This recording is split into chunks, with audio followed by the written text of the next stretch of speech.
Hello student. मैं रमाकांत स्वागत करता हूं आज के इस वीडियो में, जिसमें हम लोग नवोदय विद्यालय प्रवेश परीक्षा क्लास 11th का मैथ मॉडल पेपर करने वाले हैं। प्यारे बच्चों, आज की इस वीडियो में हम लोग महत्वपूर्ण क्वेश्चन करेंगे जो कि आपके एग्जाम में आने की संभावनाएं बहुत ज़्यादा हैं। तो पूरा वीडियो अंत तक जरूर देखिएगा। अच्छा लगेगा तो लाइक करिएगा और अपने दोस्तों के पास में शेयर करिएगा।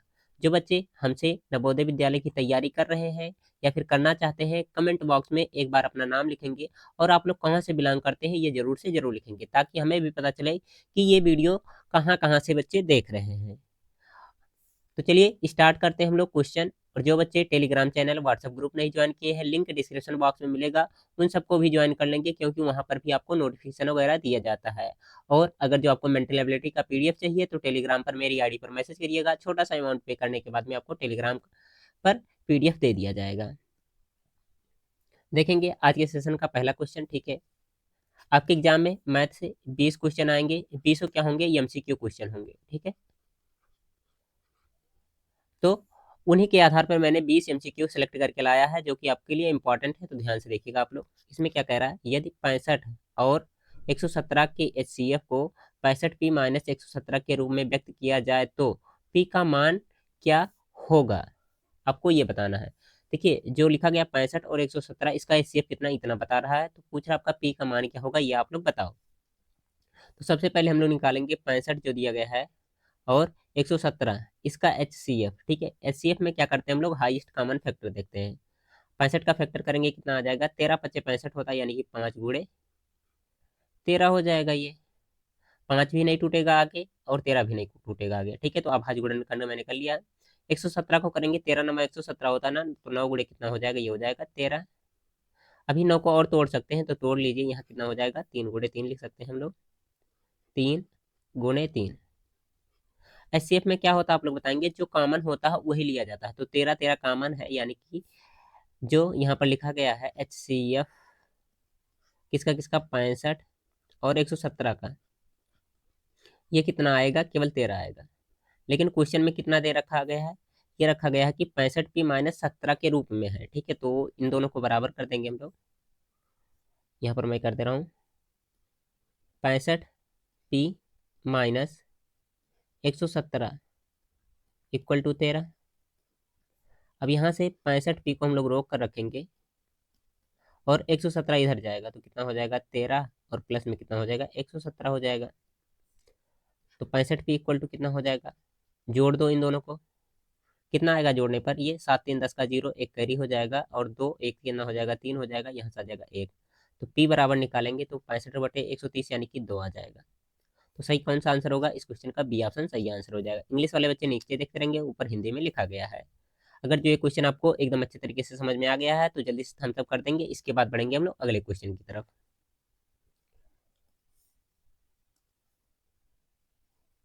देखेंगे दूसरा क्वेश्चन यहाँ पर दिया गया है, लिखा कितना गया है, अगर जो क्लियर ना दिख रहा हो तो मैं आपको लिख दूँ। 2 tan 45 डिग्री और इसके अपॉन में कितना लिखा गया है, 1 प्लस tan स्क्वायर 45। ठीक है, इसको सॉल्व करके बताना है, इसका मान कितना होगा, नीचे ऑप्शन दिया गया है, आप लोग देखते रहेंगे। 2 तो एज इट इज ऐसे ही रहेगा। आप लोग बताएंगे tan 45 अंश का मान कितना होता है। याद है तो ठीक है, नहीं याद है तो मैं याद करा रहा हूँ। आप लोग यहाँ से ध्यान से देखिए, tan का मान याद कैसे करेंगे आप लोग। tan में 0 होता है, उसके बाद 30 होता है, उसके बाद पूछता 45 का, 60 आता है, फिर क्या आता है, 90 आता है। tan 0 अंश का मान 0 होता है, सबको मालूम है। और लास्ट वाले का क्या होता है, इनफाइनाइट होता है। शुरू से चलता है, 0 से चलता है, अनंत तक जाता है। एक वैल्यू आपको याद करनी पड़ेगी, कितना, tan 30 अंश का मान कितना होता है, 1/√3। ठीक है, इसको क्या करना पड़ेगा, सभी बच्चों को याद करना पड़ेगा। tan 30 अंश का मान कितना होता है, 1/√3। ठीक है, अब इसमें करेंगे क्या, जो ऊपर लिखा गया इसको पहले लिख दीजिए, जो नीचे लिखा गया इसको लास्ट में लिख लीजिए। यानी कि tan 45 अंश का मान 1 होगा, tan 60 अंश का मान कितना होगा, √3। केवल 30 अंश वाला याद रखिए, और tan बहुत ही महत्वपूर्ण है। ठीक है, tan जो होता है, tan थीटा का जो दिया गया है 0 से 90, क्योंकि आप लोग जो एप्लीकेशन ऑफ ट्रिग्नोमेट्री पढ़ेंगे तो वहाँ हर जगह यही लगता है। तो मात्र 3 4 सेकंड लगेंगे और आप लोग इन सब की वैल्यू को आराम से निकाल सकते हैं, 30 45 90 वाला। ठीक है, और यही ज़्यादा यूज भी होते हैं। बाकी इस तरह के क्वेश्चन में तो साइन वाला भी यूज होता है, कॉस वाला भी यूज होता है। कैसे बनाया जाता है मैंने बना करके आपको बताया है पहले से, कोई दिक्कत नहीं होना चाहिए आपको। रखते हैं वैल्यू 10 45 अंश का मान कितना हो जाएगा, 1 हो जाएगा। नीचे 1 है तो 1 ऐसे लिखेंगे, प्लस 10 स्क्वायर 45, 45 की वैल्यू 1 है, 1 का स्क्वायर कितना आएगा, 1 ही आएगा, तो 1 ही रहने देते हैं हम लोग। बाकी इसको सॉल्व कर लीजिए, थोड़ा सा है, इसको मैं थोड़ा सा ठीक कर दूं। जब जोड़ते हैं तो कितना आएगा, ये 2 हो जाएगा, ऊपर 2 का गुणा 1 होगा, 1 1 जोड़ेंगे कितना आ जाएगा, 2। जब इसको सॉल्व करेंगे कितना आएगा, 1 आएगा। सी ऑप्शन फिर सही आंसर हो जाएगा। क्वेश्चन से आपने क्या सीखा ये नहीं मालूम है मुझे, ठीक है। आप लोग को भी केवल कॉन्सेप्ट को सीखना, कैसे आएंगे क्वेश्चन तो कैसे करेंगे आप लोग। यहाँ देखिए एक छोटा सा क्वेश्चन है, बहुत ही अच्छा है, इसका आंसर करेंगे आप लोग। इसमें क्या पूछा जा रहा है आपसे, 15 18 और 24 का लासा क्या होगा, एलसीएम आपसे पूछना चाह रहा है। कितना लिखा गया, 15 लिखा गया है, 24 लिखा गया है, ठीक है। उसके बाद कितना लिखा, 15 के बाद में 18 है, 18 कर लो, 18 है। उसके बाद कितना होगा, 24 होगा, ठीक है। आप लोग कोई भी मेथड लगा सकते हैं, कोई दिक्कत नहीं है। मैं फैक्टर मेथड से कर रहा हूँ। कितना हो जाएगा, 3 5 15, इसका फैक्टर हो जाएगा। कितना होता है, 6 त्रिका 18 होता है ना, यानी कि 9 दूना भी 18 कह सकते हैं। 3 गुणे 3 गुणे कितना हो जाएगा, 2 हो जाएगा इसका फैक्टर। 24 का कितना होता है, 8 त्रिका 24 होता है, यानी कि 3 गुणे 2 गुणे 2, और उसके अंदर कितना हो जाएगा, गुणे 2 हो जाएगा। यही तो होता है। 3 दूना 6 और 6 चौका कितना हो जाएगा, 24, 3 त्रिका 9, दूना 18 हो जाएगा, और 3 यहाँ से हो जाएगा। एलसीएम में क्या करते हैं, हमें एलसीएम निकालना है तो कॉमन फैक्टर ढूंढते हैं जिनको एक बार लिखते हैं। एलसीएम में देखिए 3 मैचिंग मैचिंग है, ये वाला पहला वाला 3, तो 3 ऐसे डायरेक्ट लिख देंगे। 5 कहीं से मैचिंग नहीं है तो 5 को भी लिखेंगे। ये वाला 3 भी नहीं मैचिंग है, ठीक है, ये तो 5 पॉइंट पहले लिख दिया। 3 वाला भी मैचिंग नहीं है तो 3 को भी लिखेंगे फिर से। अब 2 ये दोनों मैच कर रहे हैं तो दोनों में से एक ही लेकर के लिख लेंगे। बाकी ये मैच नहीं कर रहा, ये भी मैच नहीं कर रहा, तो इसको भी लिखो और इसको भी लिखो। सबका मल्टीप्लाई कर दो, जो आएगा वही आंसर हो जाएगा, ठीक है। मल्टीप्लाई करेंगे कितना हो जाएगा, ये देखिए 2 दूना 4 दूना 8, 8 पंचे 40 हो जाएगा, और 40 का गुणा 9 में कर लो, ठीक है। 40 का गुणा किस में कर लो, 9, और 9 चौका कितना हो जाएगा, 36, यानी कि 360 हो जाएगा। कौन सा सही हुआ, इस क्वेश्चन का डी ऑप्शन सही आंसर हो जाएगा। और कौन सा तरीका लगा सकते थे आप लोग, यहाँ से चेक कर सकते थे कि कौन 15 से कट रहा है, ठीक है, कौन 18 से कट रहा है, कौन 24 से कट रहा है। जो संख्या सबको काट देगी वही क्या होगा, उसका एलसीएम होगा। इस बात को भी आप लोग ध्यान रखेंगे, ठीक है। बाकी आप लोग डिविजिबिलिटी रूल का भी यूज करके आराम से कर सकते हैं, कोई दिक्कत नहीं है, ओके। अब देखिए ये क्वेश्चन, चौथा क्वेश्चन, इसका कह रहा सरलतम रूप क्या होगा, ठीक है। सरलतम रूप पूछा गया, क्वेश्चन अच्छा है, लेकिन से आप लोग अगर जो बार बार चेक करते जाएंगे तो बहुत दिक्कत हो जाएगा। आसान तरीका क्या है, सबसे पहले देखो ये कितना लिखा गया, 148। 148 जो लिखा गया है, ये लास्ट में 8 लिखा गया है, यानी कि ये 2 का मल्टीपल 5 से तो ये कभी नहीं घटेगा ना, तो 5 देखिए इसमें ऊपर लिखा गया, तो ये तो नहीं सही होने वाला है। 5 इसमें भी ऊपर दिया गया, तो ये भी इसका सही नहीं होने वाला। 7 से भाग लगाकर देखेंगे कितना हो जाएगा, 7 दूना 14, उसका 8 बच रहा है, ये भी पूरा पूरा ऐसे नहीं कटने वाला, तो ये भी गलत होगा। सही केवल होगा इसका ए ऑप्शन सही आंसर होगा। तो इस तरह के जब क्वेश्चन आते हैं तो आप लोग क्या करेंगे, इसका अंश और हर बार बार भाग दे करके देख सकते हैं। जैसे लास्ट में 5 दिया गया नीचे, ठीक है, 4 के पहाड़े में 5 आता, कहीं पर चेक करो एक बार पढ़ करके, आता है। 7 के पहाड़े में 7 पंजे 35 लास्ट में आ जाता कहीं से, लेकिन से ऊपर वाले से ये गलत हो गया, ठीक है। कुल मिला जुला कर चेक करेंगे तो ए ऑप्शन ही सही आंसर आएगा इसका, ओके। चलो फिर बढ़ते हैं अगले क्वेश्चन की तरफ, 5 नंबर क्वेश्चन की तरफ।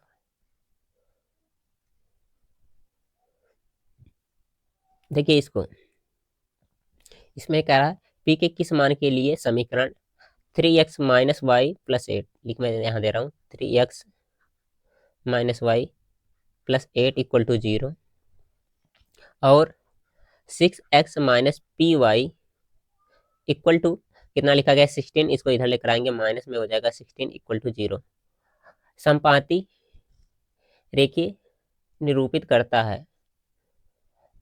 देखिए यहाँ पर केवल एक ही चेंज करना था आपको, 0 के बराबर दोनों लेकर आना। जैसे ये 16 इसके बराबर था, तो इसको लेकर आकर करोगे तभी आंसर सही आएगा, अदरवाइज आंसर गलत हो जाएगा।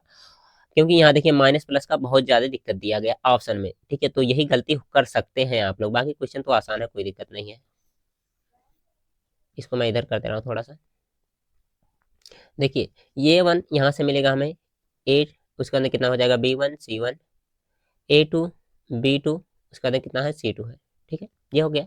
अब कह रहा संपाती होने के लिए कंडीशन आपसे पूछ रहा, कौन संपाती में तीनों आपस में बराबर होते हैं, तो तीनों की जरूरत नहीं है, शुरुआत में बीच वाले में मिल रहा पी, तो पहले और दूसरे वाले से निकाल लेते हम लोग। A1 upon A2 equal to B1 upon B2, equal to C1/C2 होता संपाति के लिए, लेकिन 2 से काम चल जाएगा तो दोनों लिख लेंगे।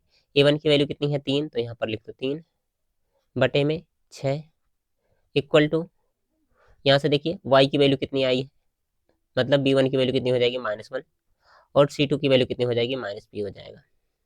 माइनस से माइनस कट जाएगा, 3 से काटेंगे 3 दूना 6 कट जाएगा, इसका गुणा इसमें, इसका गुणा इसमें, तो P बराबर कितना आ जाएगा, केवल 2 आ जाएगा। ठीक है, दिया गया है बी ऑप्शन में, तो इसका बी ऑप्शन सही आंसर हो जाएगा।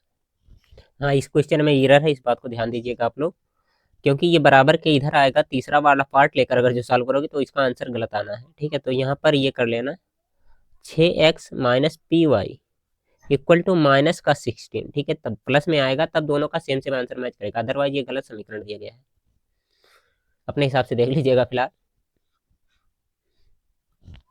ये देखिए क्वेश्चन नंबर 6, यदि 3x plus 2py equal to 2, उसके बाद लिखा गया 2x plus 5y plus 1 equal to 0 द्वारा निरूपित रेखाएं परस्पर समांतर हैं, तो p के मान होगा। समांतर होने का कंडीशन क्या होता है, वही अभी जो आपने थोड़ी देर पहले निकाला है। समांतर होने का कंडीशन होता है, गलत है, A1/A2 इक्वल टू B1/B2, उसके बाद क्या होता है, नॉट इक्वल C1/C2। ठीक है, समांतर होने का कंडीशन ये है। अब यहाँ से A1 की वैल्यू B1 है, C1 की वैल्यू निकाल करके इसमें रखेंगे, और बराबर लाने के लिए कह रहा, मतलब इन दोनों को चेक करके आपको दिखाना है, और कुछ करना ही नहीं है। वैल्यू पुट करो सबका, A1 की वैल्यू कितनी हो जाएगी 3, उसके बाद में A2 की वैल्यू 2 इक्वल टू B1 की वैल्यू कितनी है 2p, और यहाँ से कितना हो जाएगा, ये हो जाएगा 5, गुणा कर लो सबका, तो कितना हो जाएगा 5 के 15, और कितना हो जाएगा 2 दूना 4 इक्वल टू कितना आ जाएगा p। इसका ए ऑप्शन सही आंसर है।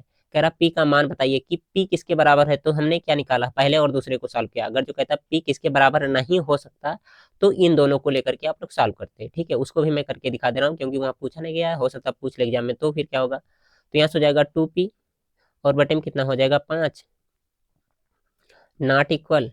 अब यहाँ से देखिए इसको इधर लाएंगे तो कितना हो जाएगा -2, और एक तो प्लस में पहले से दिया गया है।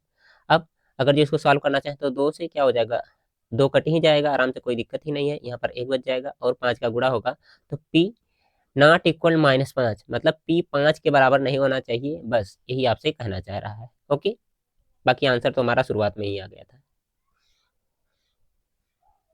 आगे 7 नंबर क्वेश्चन है, यदि 15 cot थीटा इक्वल टू 8, तो साइन थीटा की वैल्यू आपसे पूछ रहा है। कितना लिखा गया, 15 cot थीटा इक्वल टू 8 लिखा गया है, तो यहाँ से cot थीटा अगर जो से आपसे पूछा जाए तो कितना हो जाएगा, 8/15 हो जाएगा। ठीक है, आपसे साइन थीटा की वैल्यू पूछ रही है, तो इसके लिए क्या करेंगे, आप लोग ट्रायंगल बना करके इसको सॉल्व कर सकते हैं, कोई दिक्कत नहीं, ट्रायंगल बना करके भी आ सकता है। और दूसरा तरीका क्या लगा सकते हैं आप लोग, इसको थोड़ा सिंप्लीफाई, मतलब क्या कहते हैं, चेंज करके भी कर सकते हैं। जैसे हम लोग जानते हैं क्या है, cosec square theta minus cot square theta बराबर 1 होता है, yes minus T equal to 1, यानी कि साइन क्या होता है, sec square theta minus tan square theta बराबर 1, उसी का ये दूसरा वाला पार्ट होता है। ठीक है, तो कॉसेक की वैल्यू तो हमें बाद में जरूरत पड़ेगी, तो इसको क्या मान लेते हैं यक्स, और यहाँ पर हो जाएगा इसका स्क्वायर, माइनस में कॉट की वैल्यू कितनी निकली है यहाँ से, ये आया 8/15, तो 8 का स्क्वायर कितना हो जाएगा, 8 × 64, और 15 का स्क्वायर कितना हो जाएगा, 225 हो जाएगा। इक्वल टू 1 चल रहा, चलने दो, यहाँ से एक्स स्क्वायर इक्वल टू कितना हो जाएगा, ये इधर जा करके प्लस हो जाएगा। ठीक है, यानी कि कितना हो जाएगा 1 + 64 और बटे में 225। जब इसको सॉल्व करते हैं तो एक्स स्क्वायर बराबर कितना आ जाएगा, ये इन दोनों के साथ में जुड़ेगा, तो कितना हो जाएगा, ये गुणा इधर होगा, उसका ऐड किया जाएगा, तो मैं डायरेक्ट कर दे रहा हूँ, 5 4 कितना हो जाएगा 9 हो जाएगा ये, और 6 2 कितना हो जाएगा 8 हो जाएगा, और कितना हो जाएगा 289 बटे कितना हो जाएगा 225 हो जाएगा ये। अब इनको क्या करना, रूट से बाहर निकालना आपको। अगर जो दोनों पक्षों में हम लोग स्क्वायर रूट लेते हैं, ठीक है, तो कितना हो जाएगा ये x इक्वल टू 17 17 हम 289 हो जाएगा, और ये कितना है 15 का तो ही है, पहले से x बराबर इतना आ गया है। x को हमने क्या माना था, इसको माना था हमने कोसेक, ठीक, थीटा माना था। ठीक है, x को मैं हटा दे रहा हूँ, यहाँ पर कोई मतलब नहीं है, इसकी वैल्यू इतनी आ गई। अब साइन चाहिए हमें, तो कॉसेक का उल्टा साइन होता, मतलब इसका उल्टा कर दो। ठीक है, तो साइन थीटा बराबर कितना आ जाएगा, यहाँ से आपका 15/17 आ जाएगा। 15/17 दिया गया कहीं पर, डी वाले ऑप्शन में दिया गया, तो इसका डी ऑप्शन सही आंसर हो जाएगा। ठीक है, 17/15 नहीं 15/17 आएगा। बाकी आप लोग ट्रायंगल मेथड से करना चाहें तो ट्रायंगल मेथड से कर सकते हैं आराम से, कोई दिक्कत नहीं, उसमें भी आंसर आ जाएगा, लेकिन मुझे ये आसान लगता है तो इसलिए मैं यही लगाता हूँ। वहाँ पर पाइथागोरस प्रमेय लगाना होता है, उसके बाद में आपको साइन थीटा बराबर लंब बटे कर्ण निकाल लेना होता है आराम से। आगे बढ़ेंगे अगले क्वेश्चन की तरफ हम लोग। इंग्लिश में वही लिखा गया, हिंदी यहाँ देखेंगे। यदि ABC तथा XYZ दो समरूप त्रिभुज हैं, कोण A इक्वल टू इतना दिया गया, इसके कोण C का मान कितना होगा, आपसे ये पूछना चाह रहा है। बनाते हैं पहले त्रिभुज, देखते हैं क्या है। एक त्रिभुज ये हो गया, दूसरा वाला ये बना लिया हमने, ठीक है। ये दोनों समरूप कह रहा है, ABC XYZ, ठीक। अब इसमें कौन किसके बराबर है ये देख लो एक बार। कह रहा है A 75 है, ठीक है, ये वाला 75 है, मैं यहाँ पर लिख दे रहा हूँ 75 है, चलो ठीक है। उसके बाद Y वाला कितना है, मतलब ये है Y, ये कितना है 57 है, एक ही लाइन लगाओ क्योंकि ये दोनों बराबर नहीं है, 57, ठीक है। इसके बाद में आपको C की वैल्यू बतानी है। C कहाँ पर, यहाँ पर दिख रहा है, ये वाला, ये वाली वैल्यू बतानी है। देखिए समरूप त्रिभुज के संगत कोण बराबर होते हैं, मतलब A X के तो बराबर ही होगा, ठीक है, मतलब ये दोनों आपस में बराबर होंगे। Y किसके B के बराबर होगा, यानी कि ये 57 है तो ये भी 57 हो जाएगा। अब तीसरा वाला निकालने के लिए कह रहा है त्रिभुज के तीनों कोणों का योग 180 अंश होता है, 180 अंश में से क्या करो, इन दोनों को जोड़ के घटा दो, तो 180 ये हो जाएगा, इन दोनों को जोड़ते हैं तो कितना हो जाएगा, 7 5 12 का 2, एक कैरी हो जाएगा। उसके बाद कितना आएगा, ये 8 और 8 2 10 3 13 हो जाएगा ये, ठीक है। 180 इसमें से घटा लो, एक बार चेक कर लेना ये सही है कि नहीं है, ठीक है। घटाएंगे तो यहाँ से मिलेगा 8 हमको, और यहाँ कितना बचेगा 7, 7 में से अगर जो 3 जाता है तो कितना हो जाएगा, 4 हो जाएगा, ठीक है। 48 आ रहा है, बी ऑप्शन इसका सही आंसर होगा। आगे बढ़े अगले क्वेश्चन की तरफ। क्वेश्चन अच्छा था, ठीक है, आप लोग थोड़ा ध्यान से समझ लीजिएगा इसको। 9 नंबर क्वेश्चन है, कह रहा मूल बिंदु, सॉरी बिंदु यम की मूल बिंदु से दूरी क्या होगी, ठीक है। तो मूल बिंदु क्या होता है, 0,0 होता है, ठीक है। यहाँ से इसकी दूरी पूछ रहा आपसे, तो अंडर रूट में x2 माइनस x1 का whole square, y2 minus y1 का होल स्क्वायर होता है। तो जीरो जोड़ने घटाने से कोई फर्क ही नहीं पड़ता है, तो क्या करेंगे, पहले वाले का स्क्वायर करके जोड़ देंगे, दूसरे वाले का स्क्वायर करके जोड़ देते हैं हम लोग। तो -3 और कितना +0 करो, -0 करो, कोई मतलब ही नहीं है तो उसको कर ही नहीं रहे। प्लस में कितना हो जाएगा, यहाँ से 4 का स्क्वायर हो जाएगा, 3 का स्क्वायर 9 प्लस 4 का स्क्वायर कितना हो जाएगा 16, जोड़ेंगे कितना आ जाएगा 16 4 20 5 25, और 25 को रूट से बाहर निकालते हैं तो कितना आ जाएगा 5। ए ऑप्शन इसका सही आंसर हो जाएगा। फिर क्लियर है यहाँ तक, कोई दिक्कत तो नहीं ना, चलो ठीक है। फिर इसमें क्या पूछ रहा है आप लोग से, बिंदु दिया गया है -2,6 और -2,10 को मिलाने वाली रेखा खंड के मध्य बिंदु के निर्देशांक, मध्य बिंदु का निर्देशांक क्या होगा, आपसे ये पूछना चाह रहा है। तो मध्य बिंदु के निर्देशांक का सूत्र आपको याद होना चाहिए, ऊपर जगह है तो मैं ऊपर ही सॉल्व कर दे रहा हूँ। मध्य बिंदु x, y यानी कि फार्मूला होता है x1 + x2 डिवाइडेड बाई 2, और प्लस में क्या होता है y1 + y2 और डिवाइडेड बाई कितना होता है 2 होता है, ठीक है। ये तो होता है फार्मूला। यहाँ से देखो -2 दिया गया इसकी वैल्यू, तो -2 और प्लस में कितना हो जाएगा, x2 की वैल्यू कितनी है -2, ये भी है तो -2 बटे में 2, कामा y1 + y2/2 यानी कि 6 + 10 और बटे में 2। जब इसको सॉल्व करते हैं तो कितना आ जाएगा -4/2, कामा यहाँ कितना हो जाएगा 10 × 16 बटे में 2। सॉल्व करने पर ये आएगा -2 और ये कितना सॉल्व करने पर आएगा 8, -2 और कितना आ रहा है 8 आ रहा है। ए ऑप्शन में दिया गया है तो इस क्वेश्चन का ए ऑप्शन सही आंसर हो जाएगा। फिर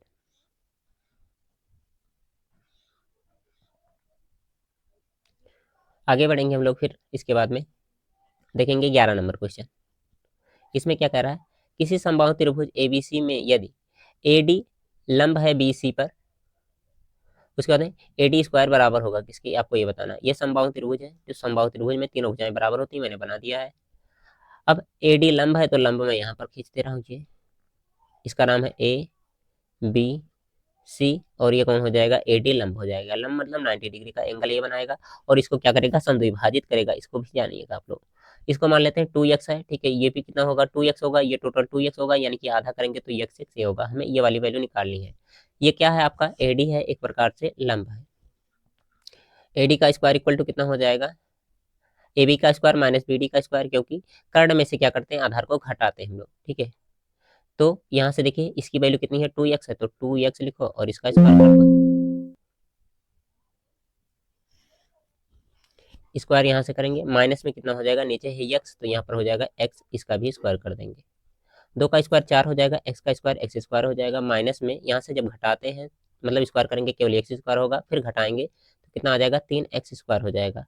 ये किसकी वैल्यू आ रही है, ए डी स्क्वायर की वैल्यू आ रही है। अगर जो ए डी की वैल्यू पूछी जाएगी तो कितना हो जाएगा, ये हो जाएगा अंडर रूट में 3x स्क्वायर हो जाएगा, x स्क्वायर जब रूट से बाहर निकलेगा तो बचेगा x और यहाँ से कितना हो जाएगा अंडर रूट 3 हो जाएगा, ठीक है। एक मिनट देखेंगे, यहाँ पर ए डी स्क्वायर की ही वैल्यू पूछ रही है ना, तो इसको लिखाने की जरूरत ही नहीं थी, हटाओ इसको जाने दो।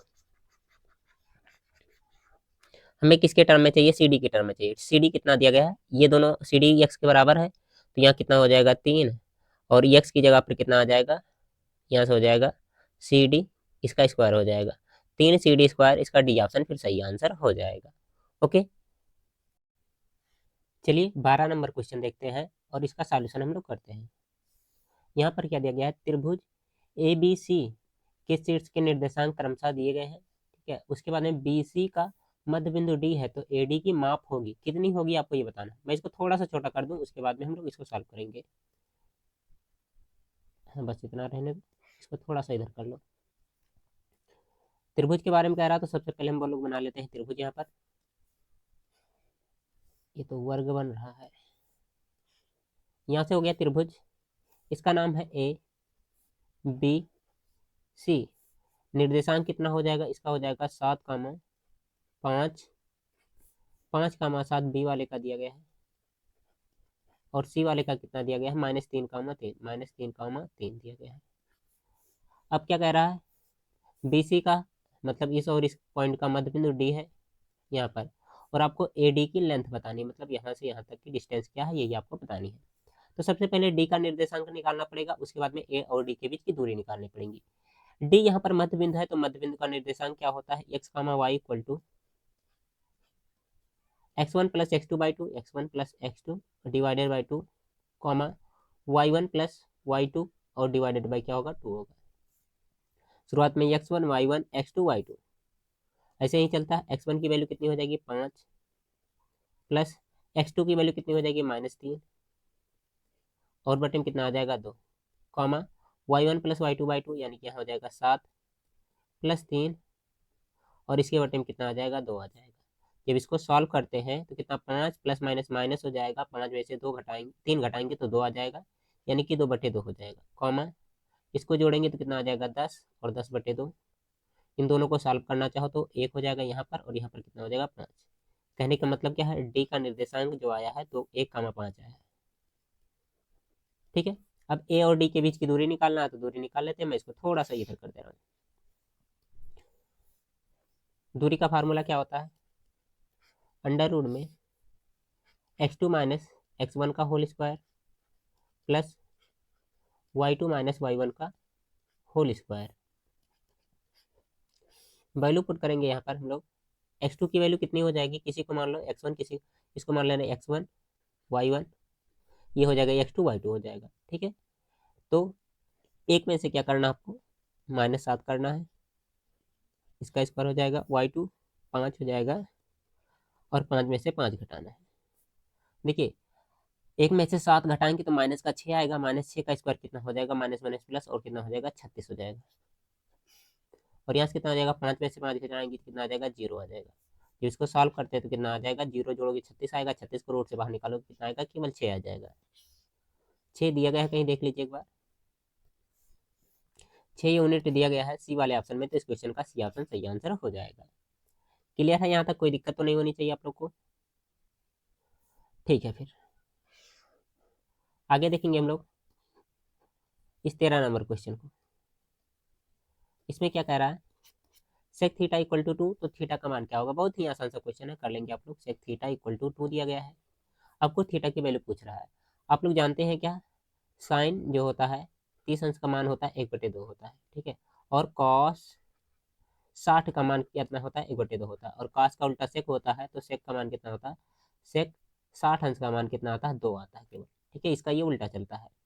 ठीक है, तो यहाँ जहाँ 2 लिखा गया, इसकी जगह पर हम लोग क्या लिख सकते हैं, sec थीटा तो ऐसे चल रहा है, और यहाँ पर sec 60 लिख सकते हैं। कितना लिख सकते हैं, sec 60 अंश। ठीक है, sec से sec कटेगा तो थीटा बराबर कितना आ जाएगा, 60 अंश आ जाएगा। ठीक है, 60 अंश दिया गया है बी वाले ऑप्शन में, तो इस क्वेश्चन का बी ऑप्शन सही आंसर यहाँ पर हो जाएगा एकदम अच्छे तरीके से। ओके, देखो इसके बाद में 13 नंबर क्वेश्चन। 13 तो हो गया ना, 14 नंबर क्वेश्चन है, इंग्लिश वाला था ये, 14 देखना आपको। Cosec square minus cot square into 1 minus कितना लिखा गया, कॉस स्क्वायर का मान कितना होगा, आपसे ये पूछना चाह रहा है। देखते हैं इसको कैसे सॉल्व होगा। ये लिखा गया है कॉसेक स्क्वायर थीटा माइनस में cot square theta equal to into में दिया गया कितना, 1 माइनस कॉस स्क्वायर थीटा। दो तरीके से सॉल्व कर सकते हैं। पहला तरीका देखते हैं, जब नहीं समझ में आता तो क्या करते हैं, साइन कॉस में चेंज कर लेते हैं। तो कितना होगा, ये हो जाएगा 1 अपान साइन स्क्वायर थीटा, और यहाँ से कितना हो जाएगा माइनस में कॉस स्क्वायर थीटा, और बटे में कितना हो जाएगा साइन स्क्वायर थीटा। ठीक है, कॉट को क्या लिखते हैं, कॉस बाई साइन लिखते हैं, स्क्वायर था इसलिए स्क्वायर आ गया। यहाँ पर ब्रैकेट लगाएंगे, और ऊपर कितना चलेगा, 1 माइनस कॉस स्क्वायर थीटा जो चल रहा है चलने देंगे हम लोग। आगे इसका हर बराबर है तो अंश आपस में जुड़ कर जाएगा, यानी कि 1 माइनस कितना हो जाएगा कॉस स्क्वायर थीटा, और नीचे कितना हो जाएगा, ये हो जाएगा केवल एक ही बार आएगा साइन स्क्वायर थीटा। ठीक है, इंटू में 1 माइनस कॉस स्क्वायर थीटा क्या होता है, ये होता है साइन स्क्वायर थीटा। ठीक है, इससे ये कट जाएगा, और यहाँ भी लिखा गया 1 माइनस कॉस स्क्वायर थीटा, तो ये कितना हो जाएगा, ये हो जाएगा साइन स्क्वायर थीटा हो जाएगा। डी ऑप्शन इसका सही आंसर करेंगे। आप लोग याद कर रखिएगा कि क्या होता है, sine square theta plus cos square theta बराबर 1 होता है। अगर जो साइन को रोकते हैं तो ये इधर जाकर के माइनस में हो जाता है, तो वो फार्मूला आपको मिल जाएगा। दूसरा तरीका कौन सा कर सकते थे, आप लोग को शुरुआत में ही दिख रहा है, ये लिखा गया एस माइनस टी वाला, यानी कि sec square theta minus tan square theta बराबर 1 होता है। उसी प्रकार से सेक का दूसरा रूप लेना चाहें तो क्या हो जाएगा, कॉसेक और कॉट से रिलेशन रखता है, यानी कि cosec square theta minus cot square theta कितना हो जाएगा, 1 हो जाएगा यहाँ पर। और 1 माइनस कॉस स्क्वायर थीटा क्या होता है, साइन स्क्वायर थीटा होता है। ठीक है, अब देखिए दोनों का गुणा होगा तो डायरेक्ट ही आ जाएगा। तो चाहिए तरीका लगा लो, चाहिए तरीका लगा लो, दोनों मैंने बता दिया आपको। नेक्स्ट है 15 नंबर क्वेश्चन। इसमें क्या है, एक लंबवृत्तीय बेलन के आधार का क्षेत्रफल 9 पाई सेंटीमीटर स्क्वायर दिया गया है, आधार की त्रिज्या है कितनी, आपको ये बताना है।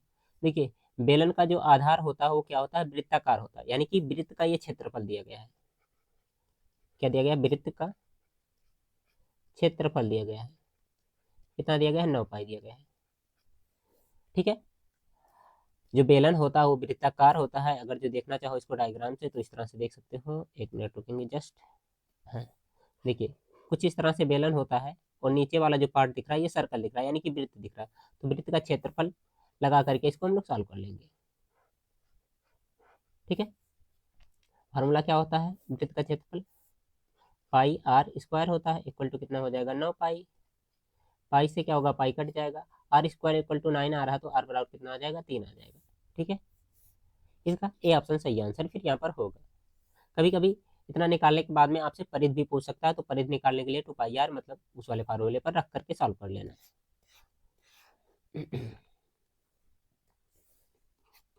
कह रहा है 4 सेंटीमीटर त्रिज्या वाले वृत्त के अंतर्गत खींचे जा सकने वाले वर्ग का क्षेत्रफल होगा, कितना होगा, आपसे ये पूछना चाह रहे हैं। तो करेंगे हम लोग इसका भी सॉल्यूशन। सबसे पहले 4 सेंटीमीटर त्रिज्या वाला वृत्त खींच लेते हैं, ये हो गया वृत्त। ठीक है, अब इसके अंदर क्या है, एक वर्ग है। ठीक है, तो वर्ग को भी बनाना पड़ेगा आपको। इसके अंदर क्या हो गया, ये हो गया वर्ग, इसको सही से रखना पड़ेगा अभी। ठीक है, अब इसी का अंदर वाला जो पार्ट दिख रहा है इसका क्षेत्रफल आपको निकालना है। तो बीच में क्या होता है, सेंटर होता है। अगर जो सेंटर से सरकमफ्रेंस यानी कि परिध तक जाते हैं तो त्रिज्या मिलता है। तो मतलब क्या है कि अगर एक लाइन लेकर के मैं यहाँ से मिला दूँ, ठीक है, इस वाले पॉइंट से लेकर के इस वाले पॉइंट तक, तो ये त्रिज्या होगा। ठीक है, अगर जो यहाँ से यहाँ तक मिला दूँ क्या हो जाएगा, व्यास हो जाएगा। ठीक है, अब देखिए त्रिज्या कितना दिया गया, 4 दिया गया, तो ये तो हो जाएगा 4 यहाँ से यहाँ तक। फिर यहाँ से यहाँ तक देखेंगे तो 4 आ जाएगा। कहने का मतलब वृत्त का जो त्रिज्या दिया गया है ये कितना है, वृत्त की त्रिज्या ये दिया गया है 4 सेंटीमीटर।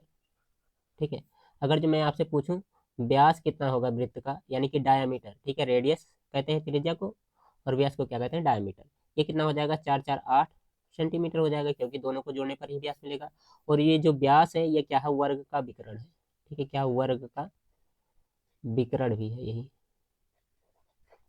और वर्ग का विकर्ण कितना हो जाएगा, फिर यहाँ पर हो जाएगा 8 हो जाएगा। अब देखिए वर्ग का विकर्ण मिल गया आपको तो क्या करना पड़ेगा, यहाँ से आपको भुजा की लंबाई निकालनी होगी, उसके बाद में इसका क्षेत्रफल आराम से निकाल सकते हैं, या फिर अगर जो वर्ग के विकर्ण के कंडीशन में आपको क्षेत्रफल का फार्मूला मालूम है तो उस फार्मूले पर भी लगा सकते हैं। फिलहाल सबसे पहले हम लोग इसकी भुजा निकालेंगे। तो देखिए यहाँ पर 90 डिग्री का एंगल बनता है, वर्ग की दोनों भुजाएं बराबर होती है। ठीक है, तो क्या होता है, कर्ण स्क्वायर बराबर होता है लंब स्क्वायर प्लस आधार स्क्वायर प्लस आधार स्क्वायर। देखिए कर्ण कितना हो जाएगा, यहाँ हो जाएगा 8, और 8 का स्क्वायर कितना हो जाएगा, 64 हो जाएगा, 8 टाइम 64 होता है। लंब कितना है, मान लिया इसको हमने x और इसको मान लिया x, तो यहाँ हो जाएगा एक्स स्क्वायर, और यहाँ पर प्लस में कितना हो जाएगा, एक्स स्क्वायर हो जाएगा। जब इसको सॉल्व करते हैं तो कितना हो जाएगा, ये हो जाएगा 64, और प्लस में 2x स्क्वायर यहाँ चलेगा, 2 से काटेंगे तो 32 आ जाएगा, इक्वल टू एक्स स्क्वायर हो जाएगा।